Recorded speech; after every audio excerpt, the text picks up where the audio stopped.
Mes crèmes d'amour, j'espère que vous allez bien, j'espère que vous avez passé une excellente journée. Moi, alhamdoulilah, ça va, je suis un peu claquée là, je vous dis la vérité en fin de journée. Écoutez, on se retrouve pour une vidéo qui est assez touchante. C'est un mail que j'ai reçu plusieurs fois. C'est l'histoire d'une femme, d'une jeune fille. L'objet, c'est « Je ne connaîtrai jamais mon papa ». C'est très touchant, âme sensible s'abstenir. Je pense que ça peut parler à bon nombre de personnes. Et n'hésitez pas, si vous avez traversé la même chose, si vous traversez actuellement, de laisser vos témoignages en commentaire. Les hommes lâches, parce que j'ai fait une vidéo il y a très longtemps sur les mères merdes, mais il y a des papas, c'est des sacrés enfoirés, de haute qualité. Laisser les femmes quand elles sont enceintes, ou les quitter lorsqu'elles sont enceintes, ou il y en a carrément qui partent pour acheter un paquet de cigarettes et qui ne reviennent pas, et qui ne reviennent jamais en fait. Et un jour, tu entends qu'ils sont morts et il faudrait pleurer leur mort, quoi.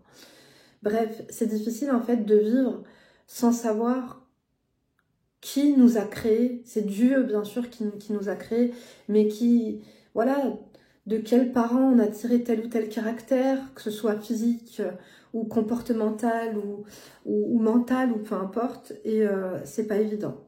Donc, c'est une histoire qui m'a énormément touchée. Et je vais vous la raconter aujourd'hui. Donc aujourd'hui, ça va pas être une vidéo des plus drôles, je vous dis la vérité, mais tu likes, tu fuck, tu toses. On va essayer, voilà, de pas tous déprimer. Vous connaissez que j'arrive à pas rigoler de tout, parce que c'est vraiment pas marrant, mais on va faire du mieux qu'on peut, en tout cas, pour garder le moral. Si tu tombes ici par hasard, bienvenue, enchantée. Moi, c'est Linda, femme d'intérieur et d'extérieur, analyste comportementale à mes heures perdues. Je suis coach de vie, je suis là pour t'aider à évoluer physiquement, mentalement. Si tu t'embrouilles avec ta mère, avec ton mari, avec une collègue de travail, avec une copine, avec une voisine, t'as pas d'oreille attentive vers qui te confier, et bah tu peux m'envoyer ton histoire par mail, lindouchka.mag@gmail.com. Tu retrouveras cette adresse mail en barre d'informations. Et donc tu m'envoies un mail avec tous les détails de ton histoire. Tu changes de 3 indications comme ton prénom et 2-3 trucs, comme ça c'est 100% anonyme. Et comme je le fais aujourd'hui en fait à l'occasion d'une prochaine vidéo, je t'oriente, je t'aiguille, je te conseille. Et si tu n'as pas de problème, on passe un bon moment. Donc n'hésite pas à faire ta vaisselle, à plier ton linge, à t'occuper pendant cette vidéo. Je pense que tu n'as pas forcément besoin du visuel. Donc je ne connaîtrai jamais mon papa. Tu likes, tu fais que tu toses, on me laisse un emoji noir, firata et satanique. Je sais pas pourquoi. Je crois que je me suis fait piquer en fait hier. Peut-être par une araignée, je sais pas trop, bref. D'ailleurs, tout le monde m'a demandé, il sortait d'où mon collier. Ça fait très longtemps que je l'ai. Et c'est un cadeau, ça fait 4-5 ans. Donc voilà. C'est pas un bijou fantaisie. Hein. Alors, comment ma mère fait-elle pour me regarder chaque jour dans les yeux sans voir l'homme qu'elle a un jour aimé et qui l'a abandonné? Donc vous avez compris, parce que apparemment ma crème elle ressemble à son papa. Et on dit tout le temps que quand on commence à détester un homme, quand on a des enfants avec lui, bah, on peut plus voir on peut plus blairer nos gosses parce qu'ils ont leur tête, tu vois. Donc c'est vrai que ça doit être dur pour ta maman. Et salam alaikum Linda. J'espère que ta petite famille et toi se portaient bien, ainsi que toutes les crèmes. J'espère qu'elles ont déjà mis leur like. J'espère aussi. Aujourd'hui, c'est mon tour d'écrire. Moi qui te suis depuis assez longtemps pour savoir que devant tes analyses de situation, on peut rire, pleurer, être révolté ou désemparé. Je n'aurais jamais imaginé t'écrire, pensant que ma vie n'était pas trépidante pour me permettre de me faire une place dans ta boîte mail, jusqu'à ce que je réalise que je me trompais. Malheureusement. Excusez-vous pas, en fait, il y a plusieurs personnes qui n'osent pas en fait me raconter leur histoire parce qu'elles ont peur que je ne sois pas intéressée. Je ne choisis pas les mails en fait par centre d'intérêt ou pour faire le buzz ou quoi. Si je voudrais réellement faire le buzz, les mails je les écrirais moi-même et je m'inventerais des histoires comme certaines le font. D'accord? Si je voudrais faire le buzz, croyez-moi que je vous raconte juste... Non, 3. Non, mais alors là, ce serait un buzz international. Sans jeu de mots, international. Déjà, un buzz national avec l'une. Mais quand je vous dis national, c'est quelque chose de haja le top. Et pour les deux autres, ce serait international.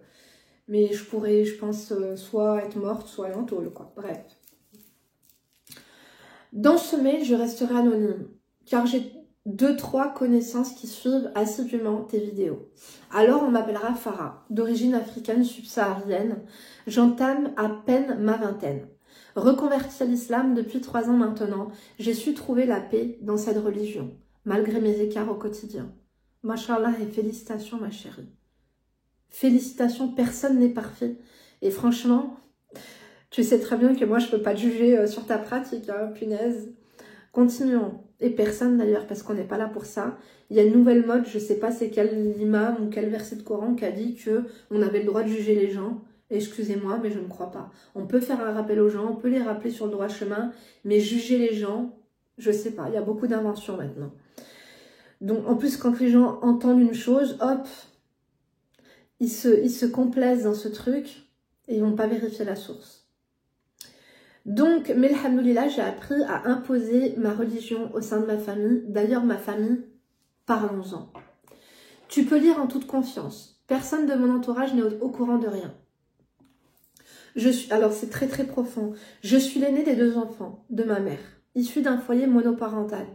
Je n'ai jamais eu le privilège de connaître mon père. Contrairement à mon frère qui a même eu le droit d'être le fils d'un couple marié. Ce qui n'était pas le cas de l'union libre que formait ma mère avec mon géniteur. Comme tu l'as compris, mon frère et moi n'avons pas le même père. Pourtant, ça ne nous a pas empêchés d'être très proches, malgré nos 5 ans d'écart. Faites attention mes crèmes, apprenez des erreurs des autres et c'est vrai, si je peux me permettre de faire une aparté, lorsque vous êtes enceinte d'un homme qui ne veut pas de l'enfant, prenez conscience des risques. Je vous dis pas d'avorter, je me permettrai jamais de le dire et c'est ajouter du haram sur du haram, tu vois ce que je veux dire? Maintenant, pensez à cet enfant qui va naître, si le mec te dit garde-le, mais moi tu me reverras plus. Commence à peut-être faire, je me rappelle, ma sœur, elle m'avait acheté un livret de grossesse et je devais écrire tous les jours, enfin, ou tous les mois et faire des points sur des dates un peu cruciales, sur comment je me sentais, sur qu'est-ce que son papa... j'étais enceinte de Léna, c'était pour ma première grossesse, qu'est-ce que papa disait, enfin bref. Essayez au moins de garder une trace et d'écrire l'histoire, parce que vous allez vous perdre avec le temps, on perd la chronologie, et essayez d'écrire l'histoire pour votre enfant, parce qu'un jour il vous le demandera. Donc, continuons. Après 5 ans de mariage, ma mère a divorcé à cause d'un adultère. C'est là que notre vie, à tous les 3, a changé. Ça fait maintenant plus de 10 ans. Entre-temps, celui que j'appelle papa a refait sa vie. Ouais, parce que franchement, il mérite même pas ce statut, quoi. A refait sa vie, donc professionnelle et personnelle. Il a une femme aimante et gentille, qui lui a fait 3 enfants. Je suis très contente pour lui. En revanche, de notre côté, ces 10 ans étaient des années de galère. Je vais dire des choses que je vais oublier, donc je préfère les noter. Ma mère, n'ayant eu aucun plan lorsqu'elle a quitté son mari, nous a amenés du jour au lendemain chez sa mère. Vous voyez mes crèmes, parfois on croit qu'on a réussi notre vie ou qu'on a fait notre vie. Vous savez, je le dis toujours, mais il ne faut pas se moquer, par exemple, des clochards qu'on peut voir dehors, des mendiants qui font la manche très clairement, parce que peut-être qu'il y a 15 ans ou 20 ans, ils étaient beaucoup plus en place que vous et il suffit d'un divorce, d'une séparation, d'une perte d'emploi, d'une perte de logement, voilà, pour tout perdre en fait dans notre vie. C'est comme ça que certaines personnes se retrouvent SDF du jour au lendemain et se retrouvent finalement, en fait quand t'es maman à vie. Parce que tu crois que t'as fait grandir tes enfants, mais comme on dit, petit souci, grand souci. Des fois, ta fille, elle a un travail, elle a son chéri, elle a sa vie, elle tombe enceinte, elle se marie. Mais comme tu es maman à vie, je le souhaite à personne, mais tu as des enfants. J'avais vu un reportage là-dessus, ça m'avait énormément touchée. Quand tu as des personnes de 40 ans, 50 ans qui reviennent habiter chez leurs parents avec leurs enfants parce qu'ils croulent sous les dettes après une séparation ou après une mauvaise gestion. Et tu as des parents qui font ce qu'ils peuvent, ils peuvent pas claquer la porte à leurs enfants, c'est compliqué, même eux des fois ils n'arrivent pas à joindre les deux bouts, mais ils ouvrent avec grand plaisir et avec un peu de désarroi leurs portes à leurs enfants et à leurs petits-enfants et après il y a une sorte de colocation qui se crée. C'est jamais simple, c'est jamais facile. Continuons. Donc, ma mère n'ayant aucun plan lorsqu'elle a quitté son mari, nous a emmenés donc du jour au lendemain chez sa mère. C'était censé être provisoire. Mais tu connais la région parisienne et la bataille sans fin pour obtenir un logement. C'est vrai qu'à Paris, si t'as pas d'oseille, t'es foutu. Si tu ne gagnes pas au minimum 3-4 000 euros par mois, et encore quand j'ai 3-4 000 euros par mois, c'est en tant que salarié, c'est mort. On a dû apprendre à vivre à 6 dans un F4. Donc F4, ça fait 3 chambres. Donc F4 de ma grand-mère, car ma grand-mère hébergeait encore ses 2 fils. Donc il y avait les sœurs de ta maman. Vous voyez, quand vous avez vos fils qui partent pas, et puis votre fille qui revient avec ses 2 enfants, bon, heureusement qu'elle avait 3 chambres. Donc finalement, on va dire une chambre pour elle, une chambre pour les fils et une chambre pour vous 3. Il y a dans des pays, on va dire, défavorisés, c'est ce qui se fait.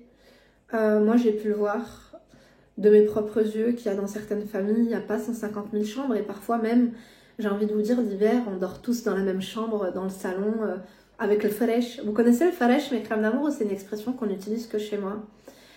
Nous, les Maghrébins, on a tout le temps le farèche, enfin les Maghrébins, dans ma famille, genre t'as tout le temps un matelas ou des couettes en plus ou des coussins en plus que tu laves, que tu mets en quarantaine au cas où un jour il y a quelqu'un en fait qui vient dormir chez toi. Ça s'appelle le farèche, c'est pour faire genre des lits d'appoint avec un matelas, sous matelas, sur matelas pour une personne que tu reçois. Donc c'est vrai que en tout cas en Algérie ça se fait beaucoup et c'est pas un échec. Au contraire, on va dire qu'on vit en sorte de communauté en fait avec les grands-parents, les enfants et les petits-enfants. Bon, ça se fait beaucoup moins maintenant, hein, ça fait longtemps que je n'ai pas été au bled.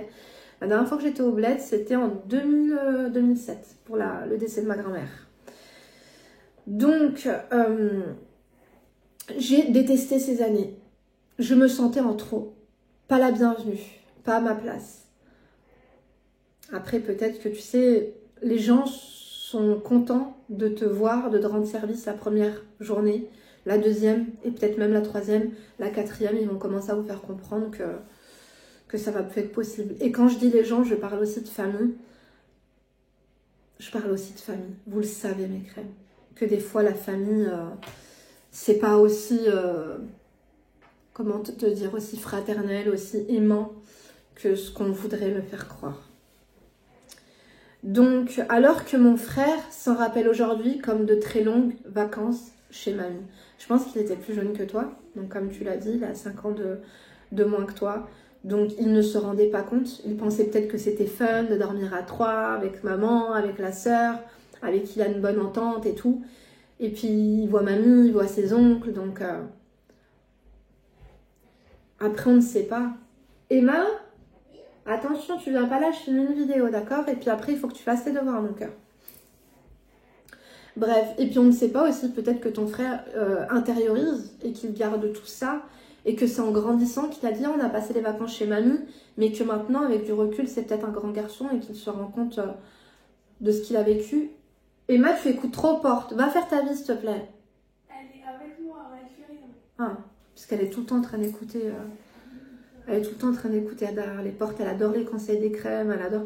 Je dis, t'inquiète pas, Emma. Je suis là pour te conseiller tout au long de ta vie, quoi. Mais elle n'a pas fait ses devoirs. Tu pourras lui faire sa dictée, s'il te plaît? Oui. Merci. Ah, t'as pas l'air d'être très motivée, mais bon. Donc, ouais, ce que je veux dire aussi, c'est que peut-être qu'il a fait un déni et que ça va lui revenir plus tard. Bref. Ou peut-être pas, hein, je sais pas. Donc, des tensions se faisaient sentir dans ce minuscule F4. Alors, un jour, ma mère a pété un câble. Elle a pris les quelques affaires dont on avait besoin et nous sommes partis. Mais où aller un dimanche matin de janvier avec 2 enfants en bas âge? Oh, c'est terrible. En janvier, il fait très froid en plus. Il y a maintenant 7 ans a commencé notre aventure au 115. Le 115 est un numéro d'urgence à appeler. Si vous n'avez pas d'hébergement, si vous avez été expulsé, si vous avez perdu votre logement ou si vous devez quitter votre hébergement à cause de violences familiales. Disponible partout en France. En théorie, ce numéro est composé par les sans-abri.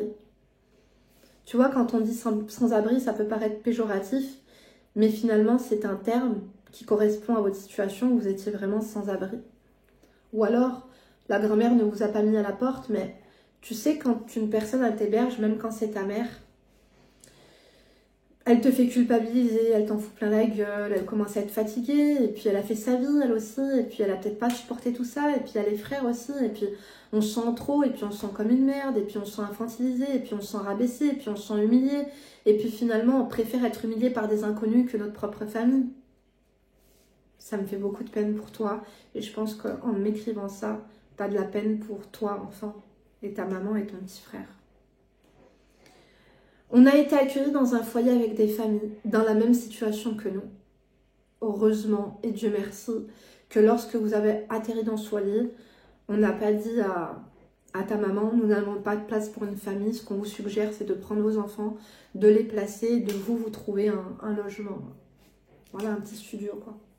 Alhamdoulilah, parce que dans votre malheur, vous êtes restés ensemble. J'essaie de relativiser comme je peux, mais crème, je vous dis la vérité. Donc,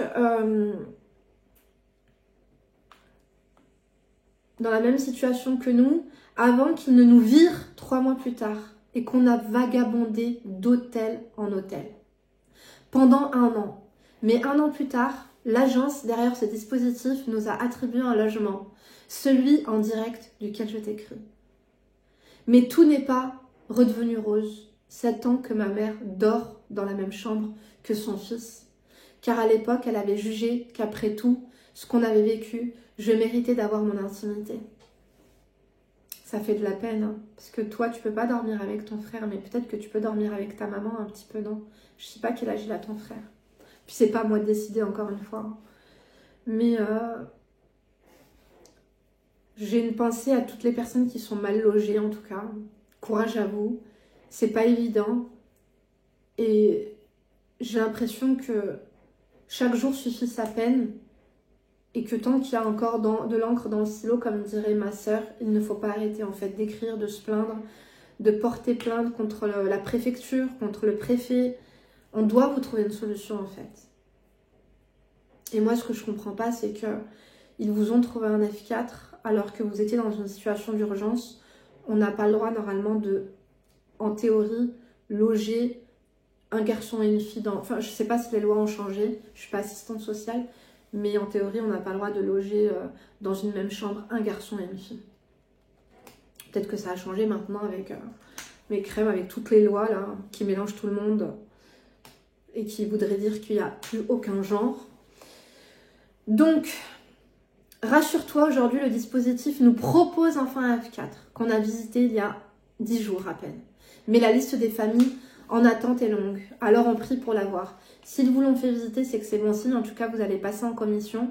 Maintenant, généralement, il y a 3 personnes en fait en commission. Il y a 3 dossiers qui sont retenus et tu peux être sur le 1, le 2 ou le 3. Tu vois ce que je veux dire? Donc, continuons. Où est-ce que j'en suis? Oh my god, j'ai tout sauté. Adultère. Ah, voilà, on prie pour l'avoir. En 2022, ma mère a brisé le silence radio qu'elle entretenait avec sa mère et ses frères depuis 5 ans. Ma mère est l'aînée et la seule fille d'une fratrie de 4 enfants. Ma mère a été l'enfant de la galère, l'enfant qui a connu la pauvreté et l'arrivée en France, tumultueuse, de ses parents. C'était l'enfant, l'intelligente, qui avait un avenir prometteur, un beau physique. C'était une femme qui aurait pu faire sa place dans le show business, qui a failli épouser des footballeurs qu'on connaît tous aujourd'hui, ou des politiciens importants. Hélas, des mauvaises décisions l'ont empêché de décrocher la lune, ce qui a beaucoup déçu sa famille. Vous avez vu mes crèmes d'amour? Il y a beaucoup de belles femmes qui finissent très mal. Généralement, les belles femmes, elles aiment l'amour plus que tout. Elles adorent être amoureuses, elles adorent être aimées. C'est beau l'amour, mais l'amour ne dure pas, surtout lorsqu'il est passionnel. En fait, il y a différents degrés d'amour. Je ne vais pas vous dire que l'amour ne dure pas, mais c'est difficile à dire. L'amour, c'est comme l'océan. Parfois, il est calme, parfois, il est moins calme, parfois, il est froid, parfois, il est chaud. Parfois, il va y avoir des baleines, parfois, il va y avoir des poissons, parfois, il n'y aura rien. C'est ça l'amour. C'est l'océan, mais il n'y a pas tous les jours la même chose en fait à l'intérieur et il n'est pas tous les jours de la même température et de la même humeur. Donc, continuons. Donc, c'était une femme, donc voilà. Ce qui a beaucoup déçu sa famille. Et si je n'ai pas eu la chance de connaître mon père, c'est parce qu'il est parti. Ou est-ce que c'est ma mère qui est partie? En fait, hier encore, je n'en savais rien. Hier, je cherchais mon livret de famille. Tu m'as pas dit t'as quel âge? En fait, c'est important que vous me donniez l'âge, parce que là, je peux m'inventer tout et n'importe quoi dans ton âge. T'as pas dit que t'étais au collège, t'as pas dit que t'étais... Tu vois, donc l'âge, en fait, il faut me donner ton âge. Donc, c'est parce qu'il est parti. Hier, je cherchais mon livret de famille, car j'entame certaines démarches administratives. Je ne le savais pas encore, mais je cherchais au mauvais endroit. Dans cette valise remplie de papiers, en tout genre, de photos et quelques souvenirs. Comme à chaque fois, j'ouvre cette valise et je finis par oublier pourquoi je l'ai ouverte, en regardant des photos, en lisant des papiers. Je suis alors tombée sur un courrier long de plusieurs pages, provenant du tribunal des affaires familiales. Chaque page disait la même chose. Lors de la séparation de mes parents, mon géniteur avait le droit de me rendre visite, un week-end sur 2. La moitié des vacances et verser une pension alimentaire de 250 €. Pension de 250 €, ça veut dire qu'il avait les moyens, qu'il n'était pas au RSA et qu'il avait un travail, quoi. Alors que ces mêmes papiers stipulaient que ma maman ne touchait même pas 800 € par mois à cette époque. Évidemment, 1 an et demi après ma naissance, mon père n'a jamais respecté ses engagements. En fait, c'est des droits ou c'est des devoirs? Je sais pas, mes crèmes, je sais que j'ai beaucoup d'avocates qui me suivent. Je suppose que c'est le devoir, je suppose que c'est un petit peu les deux. Déjà, les 250 € de pension alimentaire, je suppose que c'est un devoir. Et je suppose que le droit de voir son enfant un week-end sur 2, je suppose que c'est tout de même un droit, à part si il a été jugé alors qu'il n'était pas là. Ils ont estimé qu'il voulait te voir, qu'il voulait la garde de son enfant. On part de ce principe-là quand nos parents en fait nous reconnaissent. Donc tout ça expliqué sur plusieurs pages, plusieurs fois. Rien de nouveau sous le soleil. Je connaissais déjà ces détails car j'avais déjà lu un document similaire autrefois. Mais la dernière page de ce courrier précisait une chose dont je n'avais jamais eu connaissance auparavant. Comme mon père ne s'est jamais manifesté alors qu'il était comparant lors du jugement, il a reçu le même courrier chez lui sans réponse. Alors ma mère et les forces de l'ordre sont allées le chercher à son adresse de l'époque, mais il n'était déjà plus là. Pire encore, après avoir entamé plusieurs recherches, page jaune, page inversée, internet de l'époque, ma mère a compris que mon géniteur m'avait déclaré à la mairie sous une fausse identité. C'est ta mère qui a fait cette conclusion ou c'est la police? Parce que si c'est ta mère... Écoutez, moi, je vous ai dit que ma mère, elle travaillait à la mairie, elle ne travaillait pas du tout au service administratif, mais au service scolaire. Enfin, elle était employée de mairie, du moins. Et j'ai fait un stage, moi, au service administratif de la mairie. Et justement, enfin, service administratif, comment on dit? État civil. Et lorsqu'on veut reconnaître une naissance, il faut... la photocopie, enfin ta carte d'identité, ils en font la photocopie, et il faut un justificatif de domicile de moins de 3 mois. Maintenant, c'est vrai que j'avais 15 ans quand j'ai fait mon stage à la mairie, donc peut-être que ça... Non, peut-être que c'était à la même époque. Donc, moi, je pense sincèrement que c'est un peu tiré par les cheveux. Et qu'il a peut-être déserté, je ne sais pas de quel pays d'origine il est, mais peut-être qu'il est retourné au pays, tout simplement, ou qu'il est parti habiter dans un autre pays. Et que s'il restait introuvable, c'est sûrement qu'il avait quitté le pays après m'avoir vu pour la dernière fois. Tu vois, quitter le pays s'il n'a pas les papiers ou quoi, je sais pas. Linda, le nom de famille que je porte, dont j'étais si fière depuis ma naissance, pensant que c'était la dernière chose qui me restait de mon papa, ne lui appartient sûrement pas. Même pas. On n'en est pas sûr. Et si je peux me permettre, tu as attaché à un papa qui t'a jamais nourri. Tu as attaché à un papa qui t'a abandonné. Tu as attaché à un papa qui s'est jamais demandé si tu avais un toit au-dessus de ta tête. Tu t'es attaché à un papa, il savait même pas si tu avais le ventre plein. Il n'a jamais daigné venir te voir. Tu idéalises ce papa. Il y en a qui font les démarches pour retrouver leur père, elles se rendent compte que c'est des enfoirés. La seule personne que tu dois idéaliser, c'est ta maman. Cette personne, elle t'a abandonné. Il n'a de père que le nom de famille qui t'a légué, en fait. Que son statut civil, entre guillemets. Je sais que l'on veut retrouver nos géniteurs pour finir le puzzle de notre existence sur Terre, de notre vie, de notre raison de naître. Mais je vous assure que il faut un minimum de dignité. Lorsqu'on t'abandonne, il faut avancer sans les personnes qui nous ont abandonnés. D'accord? Dites-moi ce que vous en pensez. Hein. Je suis peut-être dure et peut-être que c'est parce que je le vis pas, mais vous savez que j'ai quand même un don pour me mettre à votre place. Moi, ce mec, il me débecte. J'ai un entourage à moi qui ont vécu ça. Certaines fois, c'était des histoires un peu différentes. L'amour que tu as mis de côté pour ton papa, tu devrais le donner à ta maman.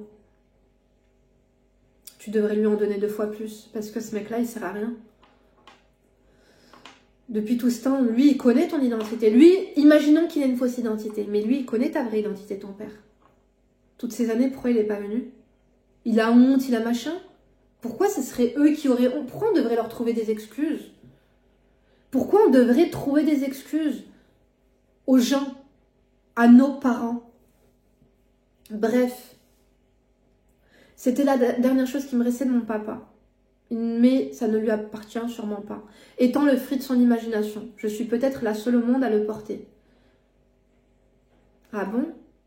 Je suis tombée des nues, Linda. Je me suis effondrée. Apprendre tout ça à travers la froideur des papiers et non de la bouche de ma propre mère, c'est dur. Je sais pas quel âge tu as, mais il faut que tu entames le dialogue avec ta mère. C'est un peu compliqué. Si tu as honte d'en parler, n'hésite pas à lui écrire une lettre avec plusieurs questions. Et tu lui donnes la lettre avec un stylo pour qu'elle puisse te répondre puisque tu veux réponse à tes questions. Ça va être dur pour elle parce qu'elle a tout donné pour toi. Elle va se dire, mais pourquoi elle cherche un papa alors que j'ai tout donné à mon enfant? Tu as le droit de chercher ton papa. Tu as le droit de savoir qui il est. Et je pense que ta mère, ça va être dur de retourner dans le passé, de retourner dans toute cette souffrance. Mais elle le fera parce que c'est son devoir. C'est son devoir. Elle se doit de le faire. Donc, dans cette famille, c'est la culture de l'omerta. On peut rire de tout, on est très moqueur. En revanche, si on n'a jamais abordé un sujet, c'est qu'il restera éternellement tabou. Je l'ai constaté avec le sujet de ma naissance, mais pas que. Il faut que tu casses le mood familial. Hein. La seule chose que je sais, c'est que si mes parents se sont séparés, c'est parce que mon père a trompé ma mère avec sa meilleure amie alors qu'elle était enceinte de moi. Et la personne à avoir découvert cet adultère est ma grand-mère. Fun fact, ma mère était tellement sa meilleure amie qu'aujourd'hui je porte son prénom. Donc en fait, tu portes le prénom de la femme qui a brisé le mariage de ta mère ou qui a brisé son couple, quoi. C'est un peu lunaire. Je ne sais pas comment aborder le sujet, car je sais qu'à terme, je voudrais toujours en savoir plus. Ça, c'est clair que tant qu'on ne sait pas, ça reste une obsession qui est accrochée, en fait. Elle et moi avons une relation si fusionnelle. Nombreux sont ceux qui nous envient pour ça, dans la famille. D'accord. T'aimes beaucoup ta maman.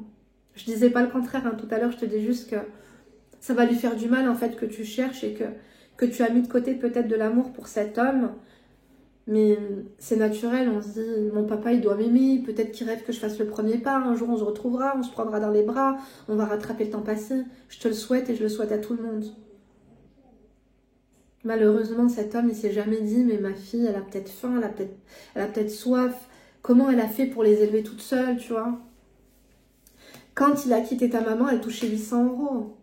Tu croyais qu'elle allait faire quoi avec 800 €? Il le savait très bien. Comme je dis souvent, c'est moi la meilleure amie de ma mère, la seule à avoir suivi chacune de ses galères, à lui avoir redonné le sourire, souvent malgré moi, et ne l'avoir jamais trahi, comme l'ont fait d'autres, par jalousie ou envie. Ils pensaient tous que j'aurais le caractère impulsif, extraverti, enjoué de ma mère, que je souhaiterais devenir mannequin, chanteuse ou autre, comme elle autrefois, mais pas du tout. C'est mon petit frère qui a pris cet magnifique caractère, tandis que moi je suis réservée, froide au premier abord. et que le métier que je souhaite faire est le même que ta sœur Nora, exercer lorsqu'elle a rencontré son mari. Les vrais savent. On adore, je te le souhaite. Quand on me regarde, Emma, tu viens par là ou quoi? Ah. Parce que j'ai peur qu'on voit Emma, je veux plus montrer mes filles en vidéo ou le moins possible, tu vois. Il y a de plus en plus de tarés, surtout maintenant que je suis sur TikTok. My God, c'est les gens pour 3 € pour en faire 6. Ils sont capables de... Bon, après, ils s'humilient eux-mêmes, hein, je te dis la vérité. Ça fait pitié, pitié, pitié. Bon, quand on me regarde, les gens lambda croient voir une métisse. Mais les connaisseurs reconnaissent tout de suite l'ethnie de mon père sur mon visage, qui se traduit aussi dans mon nom de famille. Donc alors, ton nom de famille ne l'a pas inventé, s'il se traduit dans ton nom de famille. J'ai la sensation d'avoir tout pris de lui. Alors, Linda, les crèmes, que faire? Dois-je aborder le sujet avec ma mère? Si oui, comment? Ah bah tu vois Emma, qu'est-ce que je t'ai dit? Tu m'as dit non et t'as débarqué. Bon, n'hésite pas à t'essuyer et aller laver tes mains. Hein. Donc, merci beaucoup. Alors Linda, voilà. Moi, je te dis oui. Parle-en à ta mère, écris-lui. Écris-lui, d'accord? Si tu ne sais pas comment faire, si tu n'oses pas dire, si vous êtes un petit peu pudique sur le sujet, je pense qu'une lettre, ce sera mieux. Retrouverai-je un jour mon père? Je te le souhaite. Merci beaucoup de m'avoir lu, PS. Merci d'être tous les jours la grande sœur que certaines d'entre nous n'auront jamais. J'ai très hâte de lire ton livre, merci. Je pense qu'il y en aura plusieurs d'ailleurs, mes crèmes, parce que là je me rends compte qu'il commence à être assez long. J'ai pas encore fini le premier, mais je pense qu'il y aura plusieurs. En fait, on va commencer vraiment peut-être pas du tout début, d'accord? Mais en tout cas, de ce que j'avais commencé à dire sur YouTube, c'est-à-dire quand on m'a envoyé au bled. Emma, tu as lavé tes mains, s'il te plaît. Quand on m'a envoyé au bled. Et je pense que je vais faire de quand on m'a envoyé au bled à mon retour en France. Et après, je vous raconterai mon retour en France. Et après, mon fiançailles. Parce que je me suis emmêlé les pinceaux quand je vous avais raconté mes trucs. Et après, bien sûr, voilà, quand j'étais fiancée à quelqu'un d'aisé. Après, quand j'ai rencontré mon mari. Enfin, je pense que finalement, je me suis découvert aussi l'amour pour l'écriture. Mais affaire à suivre, mes crèmes, et merci. Voilà pour les conseils, ma crème. Merci d'avoir partagé avec nous ton histoire avec autant de sincérité. Bien sûr que tu dois en parler à ta mère. Ah oui, j'avais noté, heureusement que je l'ai noté, j'avais mis 3 enfants. Parce que personne t'a parlé de ton papa. Comment tu sais qu'il a 3 enfants et qu'il a une vie de famille si vous ne connaissez pas son identité et si vous n'avez plus de nouvelles de lui? Tu as dit que ton papa avait refait sa vie et qu'il avait 3 enfants et que tu étais contente pour lui. Comment tu le sais?